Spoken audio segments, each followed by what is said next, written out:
it's right on time. We can start. All right, welcome everyone. Welcome to our Loud and Agile Network meetup. And today's session, we're gonna talk about an awesome session of agility and responsibility. Christopher Avery is our speaker today. He is an amazing speaker. He comes with 25 years of experience and in speaking, coaching, and management consultant. He's going to share about, he's a founder and CEO of Responsibility Company. Today we're going to talk about, today he's going to be presenting about how the responsibility factor really helps provide that benefit in teams, and especially the leaders.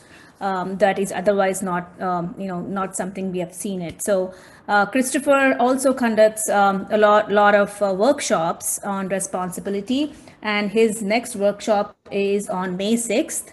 80 minutes workshop. So in building, team building and responsibility factors, and uncover all that secrets about responsibilities.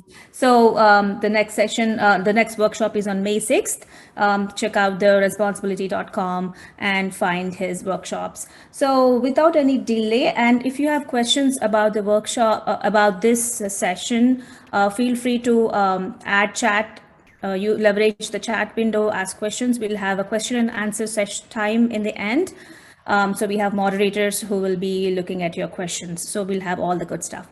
All right, without any further delay, I will pass it on to Christopher. Thank you. Thank you so much, Laxmi. Hi, everybody. It's cool to be here. Thank you very much. I am in Austin, Texas today, which is my home.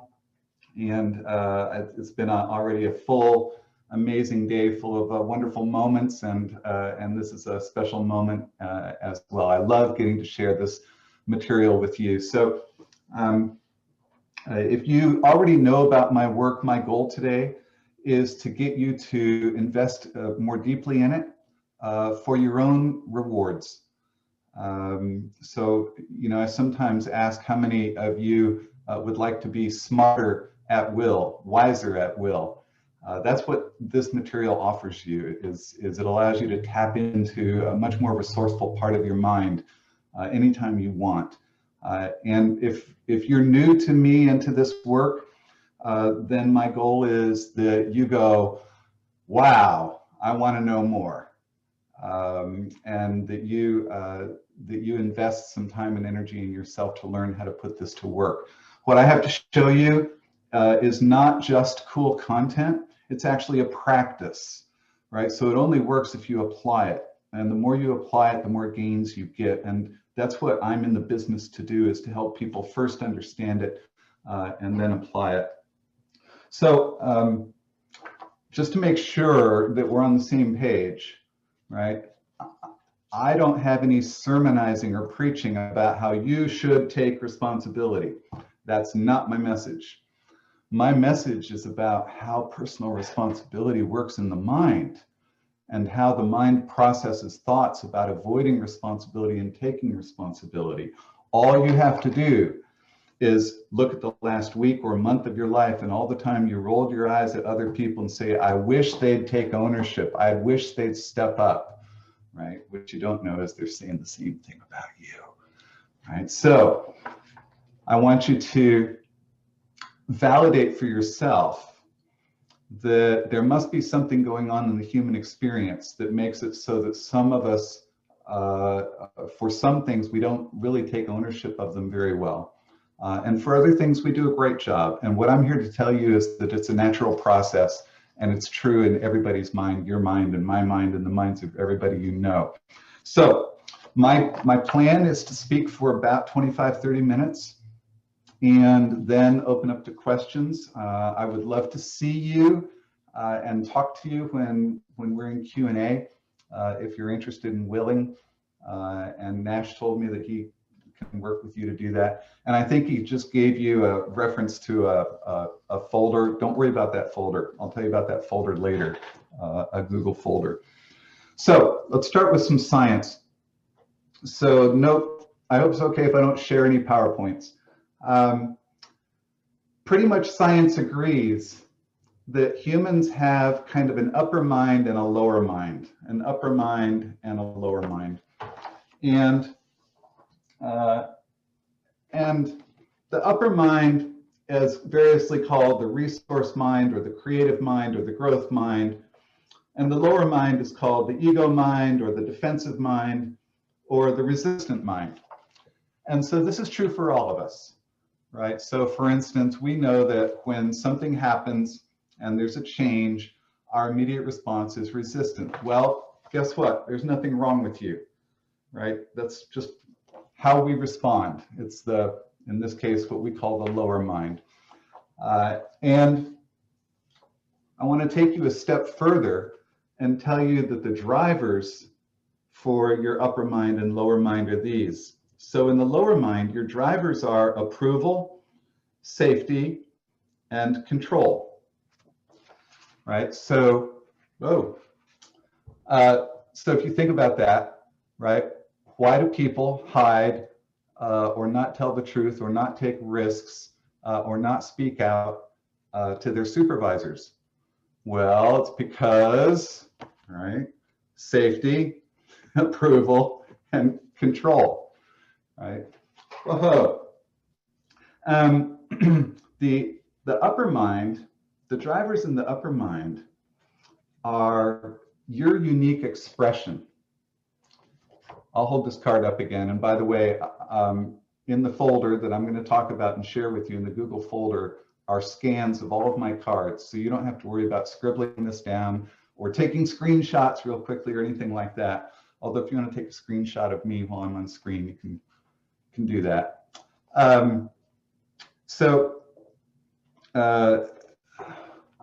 The upper mind, the more resourceful, the more creative, the growth mind is driven by your unique expression of you, right? You. And you are unlike anybody else on the planet, right? You are unique. You have a unique genius. You have unique gifts. You have unique experiences. You have unique inspiration, right?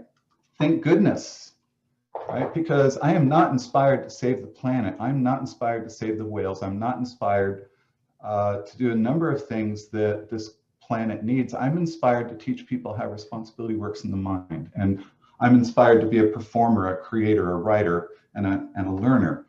So I think you might know what's coming up here, which is that there's a mental space we have, which is accessing the mental state of responsibility, and it's tapping into this upper mind. So when I ask the question, do you want to be wiser or smarter at will, what I'm telling you is that this material will show you how to get out of the coping mind down here, the ego mind, seeking approval and safety, and get into the mind that's looking for your unique expression. And I live to help everybody figure out how to do that for themselves. So another little tiny piece of psychology.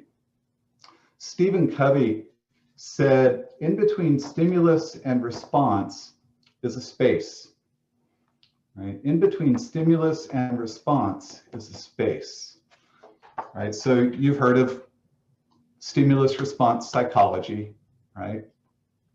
And so here's what Stephen Covey's saying, in between stimulus and response is a space, right? And he goes on to say, in that space is choice. And in that choice is freedom and power, right? So gurus since Socrates have been telling us that the first principle of success in everything is to take 100% personal responsibility. And throughout the years, gurus and teachers and others teach that responsibility is the ability to respond, and they teach that we have choice.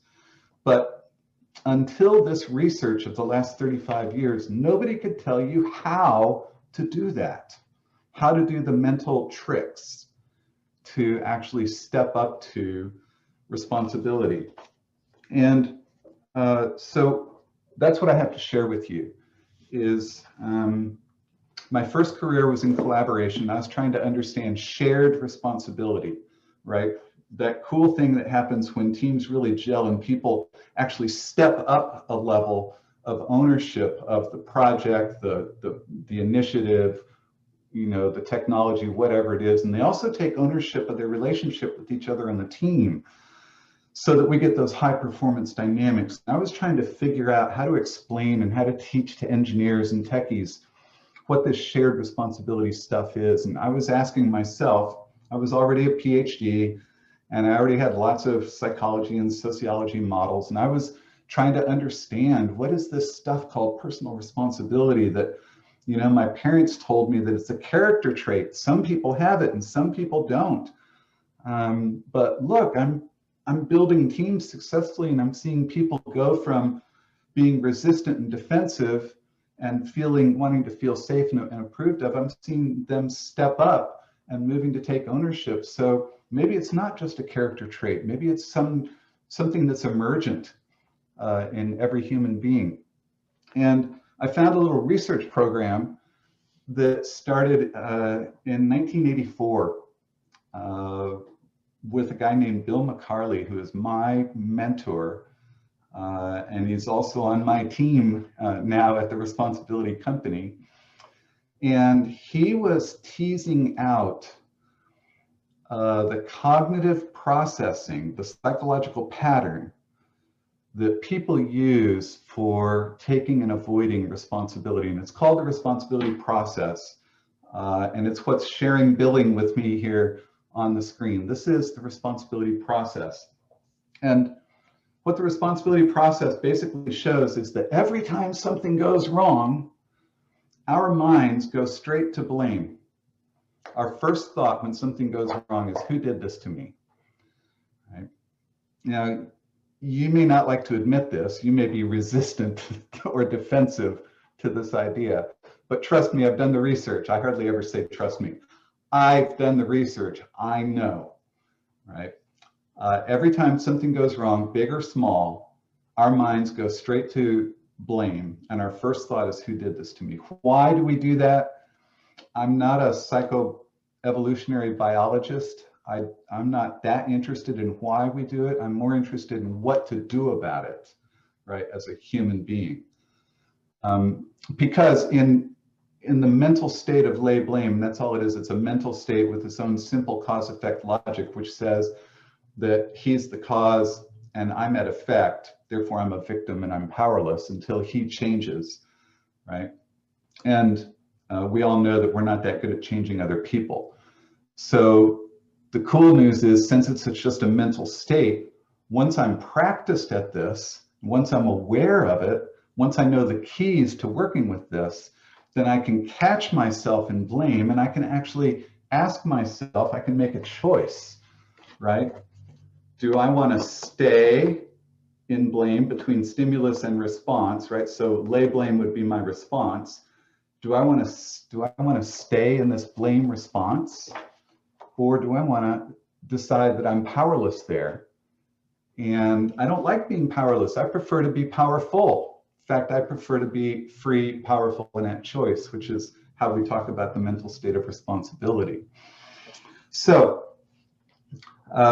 we can stay in the mental state for a second or a minute or an hour or a day or a week or a year, a decade, or a lifetime, or we can get off of it.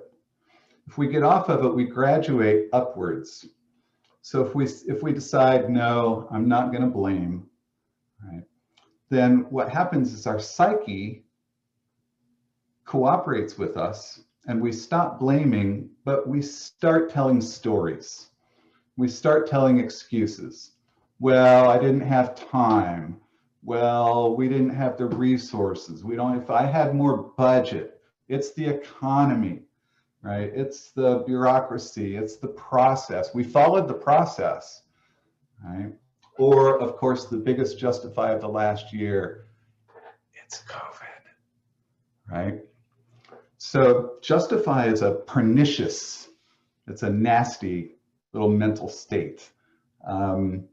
It satisfies our ego very much. It's easy for us to be right and point at all kinds of things and have all kinds of stories about why we're not as successful as we want to be, or can't get things done, or can't have what we want, right? It's because of the economy or the traffic or, you know, whatever. It snowed last night. You know? So if we decide that we don't want to justify anymore, if we can actually catch ourselves justifying, right, in between stimulus and response, there's a space. And if we're thinking about having a justify response and we catch ourselves and say, no, I'm not going to justify this, then we graduate to something called shame, often experienced as guilt. And this is often confused with moral responsibility, right? So I did it, blame me, I'm the stupid one, right? I'll take the hit. Right? And other people say, oh, good boy, he's taking responsibility, right? Well, I no longer do that. When I see people beating themselves up, self-pity, and having made a mistake and feeling bad and saying, what's wrong with me? And I'm such a dolt, right? My response is, you know, that's just laying blame on self. And actually, there's nothing wrong with you. We all make mistakes. And actually, the more you beat yourself up, the farther away you are from getting wise and resourceful and finding an answer that's going to work for you. So I invite you to let go of that. Right, so shame is a huge subject in our society, and there's big dynamics in our society around shame between men and women, religions, bosses and reports.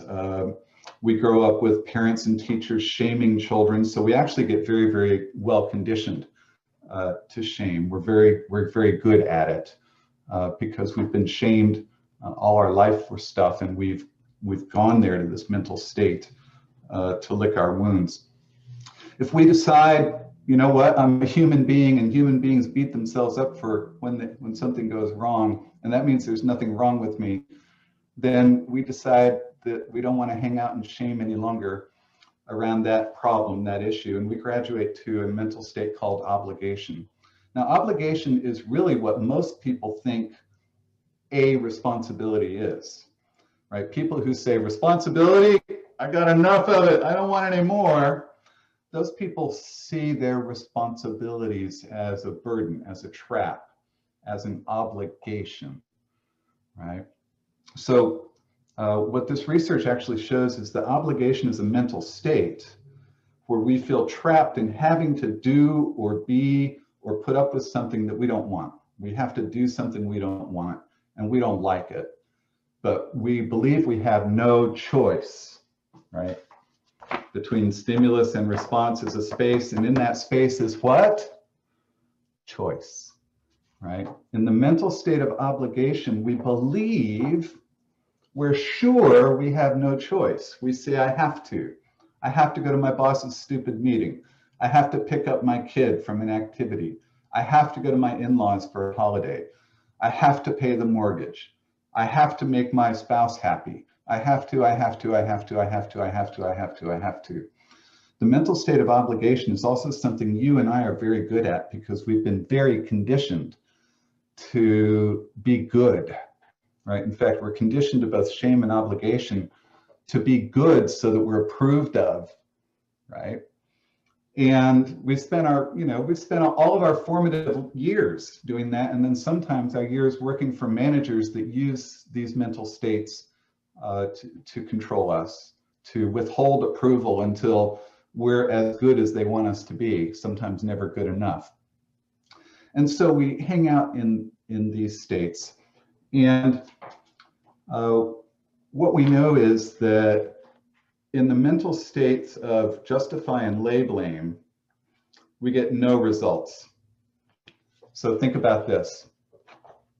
Think about that time that you were involved in some big problem at work, and you were on a team that met incessantly, maybe for days, hours, days, maybe for weeks. And the conversations in those meetings never got above lay blame and justify. Almost everybody I've ever asked has an experience of having done that. And so my next question is, calculate the cost per head of everybody involved in those meetings, right? And the amount of wasted time and energy in dollars that you spent of that company's money, right? Because when you hang out and operate in lay, blame, and justify, you get no results. In shame and obligation, at least you get some results, but they're pretty unsatisfying. And it's only in the mental state of responsibility do you get results that truly matter. And when I say results that truly matter, I mean you get both the technical productivity or the creative productivity towards whatever it is you're working on, and you get the humanity, right? You get freedom, choice, and power. You get expression of individual expression. So it's only when we refuse to feel trapped, right, that our minds start to help us get into the mental state of responsibility. So this is what I want you to get your mind wrapped around, is these are all mental states. Mental states. The research on mental states is very well established, right? So it goes like this. The first research on leadership was trait research, in which researchers tried to identify the enduring traits of great leaders. And the trait leadership, in case the trait research, I'm excited. The trait research, in case you're unaware of it, has been totally debunked. In other words, there are no agreeable characteristics of a great leader. Right? Now, people are still writing articles and books and saying the 4 traits and the 6 characteristics and whatever. What I want you to know is science has said there are no set of enduring traits that apply to every great leaders. That means that leadership is much more dynamic than that in how it shows up and how it operates. I have a few more words to say about that later. But then along came some research called state research, and the state research established that our minds jump around to different points of view, each with their own perspective. And when we're in these different points of view, right? So here's 2 big ones, right? Is an upper mind and a lower mind. And the lower mind is all full of lack and scarcity and not good enough and ego and righteousness and all that kind of stuff. And the upper mind is full of abundance and self-expression and joy and creativity and generativity and growth. Right, so those are just 2 different mental states. Well, research has identified a number of different mental states, and they use the term of more resourceful states and less resourceful states. And the leadership research around state research is quite strong. What they say is that the people who make more successful leaders tend to be able to get themselves into more resourceful mental states. So this research that started in 1984 is very much in line with the research on state research. So what you'll be able to see is that when you or anybody else is in the mental state of blame, no other logic is available to them except it's their fault, right? And I'm a victim, right? And they must change. And arguing logic with them, as long as they're in that mental state, won't work. I know, I've tried it, I teach it. Logic doesn't work for mental states. So come work with me in some studies and I'll help you, or workshops, and I'll help you see what to do instead. So each of these mental states has their own very simplistic cause-effect logic, right? In obligation, the logic is, I have no choice, I'm trapped. And when I'm working with people in a workshop, when we're live together, which last February was the last time I did it live with somebody in Brazil, when someone says, I have no choice, I have to go to my boss's stupid meeting, I will actually walk across the workshop and go stand next to them and bend down, and I will look at their ankles and I will say, I see no shackles. Right? I see no chains on your ankles. So how are you getting to your boss's meeting? Well, I walk there. Oh, is that your choice? Right. So, an obligation, we're sure we have no choice. That's just what our mental state does. And this is true for every human being of every age. And it doesn't matter how educated you are, how smart you are, how ambitious you are, how motivated you are. It doesn't matter how many levels you've risen in the organization. This works the same in all of us. And so I hope you're starting to see that my promise that you can be wiser at will is, what if we start learning how to spend less time here and more time here?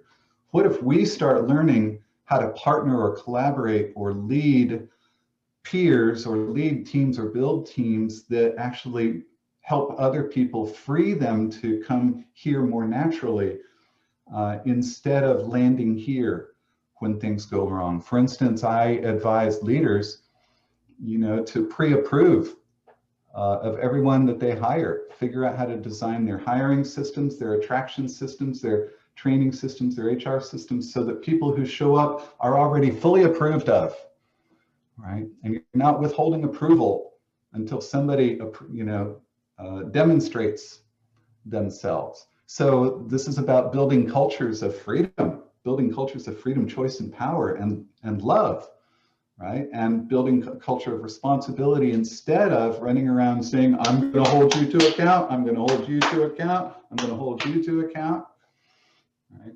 My experience is that when we actually build cultures of responsibility, then the need for performance management systems goes down. It doesn't go away. We need ways of delegating and tracking goals and managing performance. We need all of that stuff. But when you switch the philosophy to a philosophy of responsibility and freedom, then people own it and they do it, which means the need to hold people to account goes down, which means the cost of the administration to do that goes down. Okay, so if this is the line here, oh, by the way, let me speak to responsibility, and I'll give you a definition for each of these. But the definition of responsibility is owning my power and ability to create, choose, and attract my reality. Owning my power and ability to create, choose, and attract my reality. Owning my power and ability to create, choose, and attract my reality. So you see, what I've learned is that my filters and my lenses and my beliefs, right, create what I'm experiencing in the world. So if there's anything in the world I'm experiencing and I don't like it, I get to own that I'm the one that put it there and I'm the one that can change it, right? So that's kind of an interesting thing to do. It goes from thinking that we are so weak and all of the effect is out there in the environment, to realizing that we're actually quite powerful in creating the results that we're experiencing, good and bad. And if we're willing to take ownership of the results we're experiencing that we don't like, that's when we can really start to get powerful in changing things. So we call this the line. And we say above the line we grow and below the line we cope. And coping is overrated, but you've been sold a bill of goods that it's how you deal with being successful, right? Coping is big business. Coping is a big market. The last time I looked, there's something like 40,000 titles on Amazon about how to cope with this and how to cope with that and how to cope with the other thing, right? Coping is about how to try and deal with these mental states. I teach people how to stop coping and start growing, right? I cope with very little. I don't agree with the idea. If you want to, so getting to the whole agility thing, right? Using lean language, all thinking and action below the line is waste. And thinking and action above the line is value, right? So let's dip a little bit farther into that. So a next big idea to get a hold of is that you can't change this pattern in yourself, which means every time something goes wrong, and things go wrong every day, all day long, every time something goes wrong, you enter this pattern gets triggered in your mind and you go here. This is true for me, happens to me every day, all day, things go wrong and my mind goes here. Now, I am so practiced at this. Guess how long I spend in lay blame? Right. Guess how long I spend in justify? Guess how long I spend in shame? Guess how long I spend in obligation? Right? It takes me about a quarter of a second after something goes wrong in my world to get from here to here. Right? And up here I say, oh, this is mine to own. Right? What do I want about this? What do I want to do about this? So you can't do anything about this pattern. So instead, what you can do is you can develop your consciousness. And we call these the 3 keys to responsibility: intention, awareness, and confront. Intention, awareness, and confront are each parts of our bundle of consciousness. And they aren't developed in us when we're kids. What gets developed when we're kids is our brain for storing information, right? And data and calculations. Our consciousness doesn't get developed in terms of intention, awareness, and confront until we get into some kind of a spiritual growth program or a personal growth program or a leadership growth program that focuses on awareness, like mindfulness, and presencing, and the power of now, and journaling and meditation and yoga and all these things that we talk about expanding awareness. Awareness is just what our attention is on, right? What our attention is on. So is my attention on this, or is my attention on this, right, around problems? So what you can do is you can expand your awareness, and my work is all about helping you do that. You can expand your power of intention. Intention is free will. Intention is, what do you want, right? Who are you? What do you value? What do you want to believe in? What do you want to produce for yourself in this world, right? We're all taught to tamp a lot of that stuff down because we're told that other people will tell us what we should want. So I help people expand their intention. And confront is about the ability to go to the edge of our comfort zones, the ability to face our fears, right? So that's what stops us. What stops us is when we have a problem, we get this anxiety inside. That's what sends us to lay blame. And we want to run away from that. And when we run away from that, we stay in the lower mind. It's actually when we step into that, which is courageous, which is being bold. When we step into our fears, can we examine them? And we actually examine our thoughts, and we find up here, we find all the cobwebs and the limiting beliefs and the filters we no longer want, and stuff like that. But without confronting ourselves, confronting our minds, we don't get to do that. And by the way, I want to tell you that our minds are full of garbage programming, right? So, I learned this a long time ago, and over those almost 30 years now, what I've done is I've gone in there and plucked out negative program after negative program after negative program after negative program after negative program after negative program. You get a lot more free and a lot more clear when you do that. Where did those programs come from?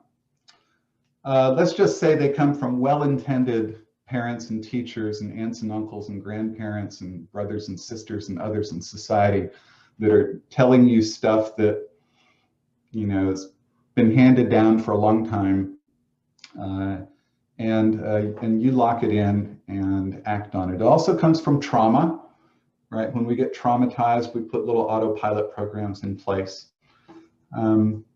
So there's an article on LinkedIn that I wrote about this that I'm going to invite you to look at. And it shows 9 specific ways that folks that I've worked with as Agile leaders and Agile coaches and Agile Scrum Masters and Agile teams, 9 specific ways that they use responsibility thinking in their work. And I'm just going to talk to you about 3 of them. So the first is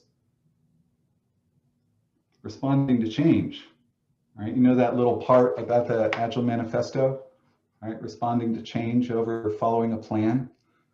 Yeah, well, guess what? We don't respond to change in any of these mental states. Right? We resist and avoid. So getting into a mental state of responsibility makes us very powerful in dealing with change or anything else that produces the least angst or upset. Is self-organizing important to you? Self-management, self-leadership? Right. So one of the things that I love about Agile, which this started with the quality movement, was the invitation for every single person to own the whole value stream, to take responsibility, to feel a sense of ownership for the whole value stream, not just your role, not just your specialization, not just your compartment, but the whole thing, right?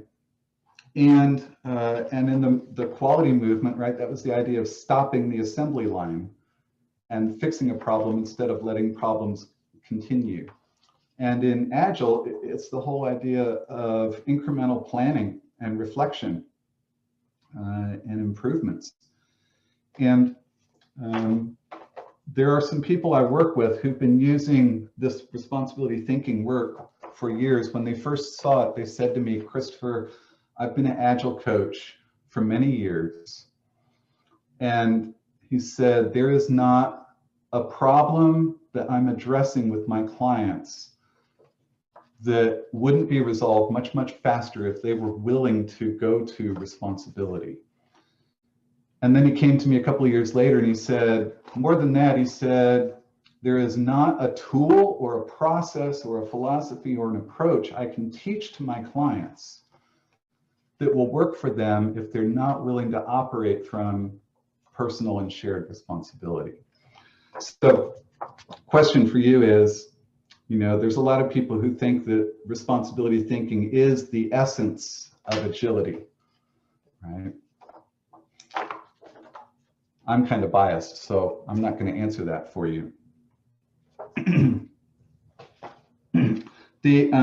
The third thing that I'm going to speak to, and I already alluded to this, which is the increase in humanity and respect for self and others when you start practicing responsibility, right? So sorry, there's a green screen and there's some sun coming through the shades in the window making the cool thing. So here's how this works. Society taught me that I have the right to be judgmental or critical about someone who's not taking ownership, right? We say they're bad, they're wrong, they're arrogant, they're ignorant, they're in denial. They should face the facts, they should take ownership. And I no longer do that, right? I now know that there's nothing wrong with them, no matter who they are, what position they're in, what role they're playing. I know that they just have some anxiety, they have some upset, they have a problem that they don't know how to take ownership of, so they're acting out in blame or justify or shame or obligation. So imagine an organization or a team or even just 2 people, maybe you and somebody else, that shares this language and understanding. And now you have a shared language of responsibility thinking where you can help each other figure out how to get unstuck, right? And move up the responsibility process. It makes for a much more humane workplace and much more humane teams when we really understand how this works in the mind. So I even used the image of the iteration and reflection for the LinkedIn article, which I saw somebody just posted it in chat. But if you can share the Google folder now, I want to answer your questions now and even chat with you if you'd like. I pulled together a Google folder of some resources for you.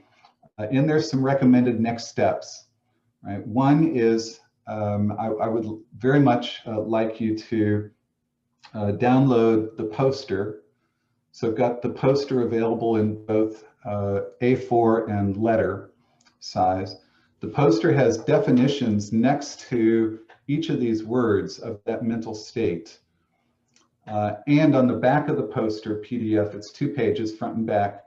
On the back, there's the teaching points of everything, summarizing everything that I just told you.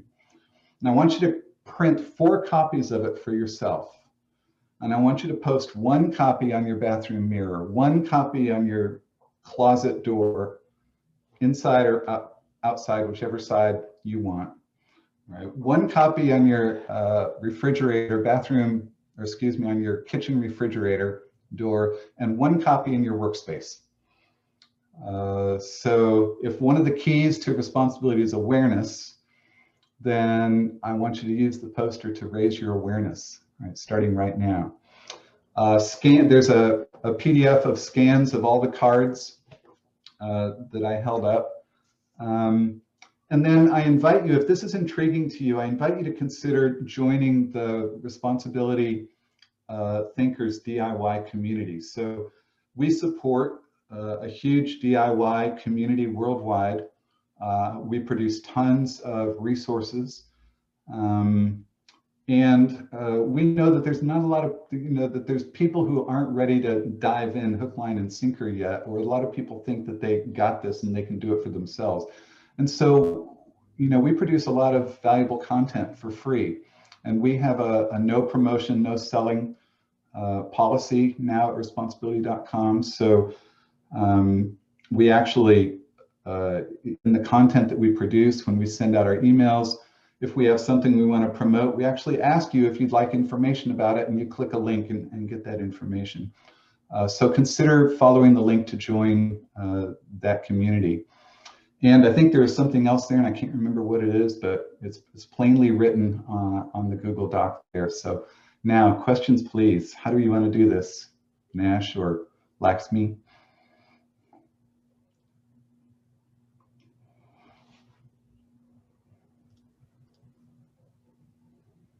Hey, Christopher. So I actually promoted few people in here as panelists. So I think if they have questions, they can ask. And if you have any question, feel free to put the questions in Q&A box. And I am in process of adding a few more people in here, so you will be able to ask questions as well. Great. So I love seeing you and talking to you. Oh, I know. In that Google Doc is a link to the LinkedIn article. That was the other thing.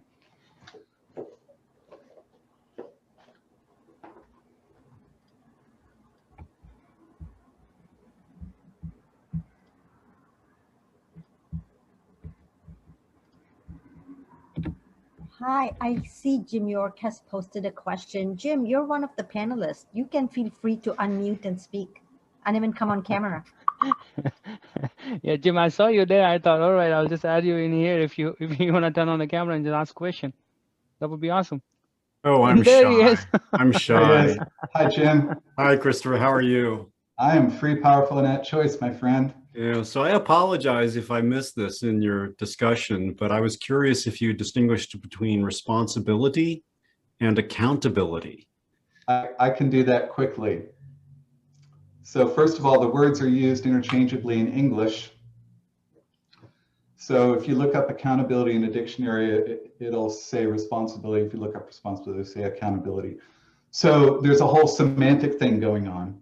Also, many languages don't have 2 words. Most languages don't have 2 words, right? Spanish doesn't, German doesn't, Swedish doesn't.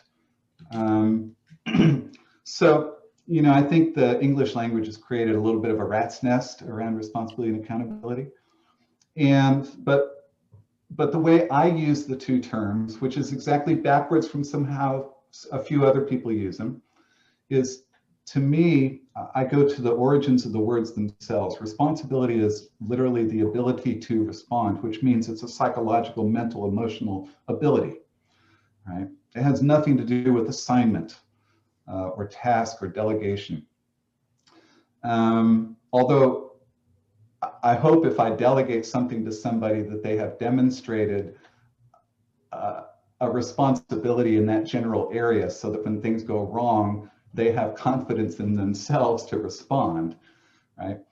Accountability literally comes from the old English idea of a bean counter, of an accountant, right? And counting all the money.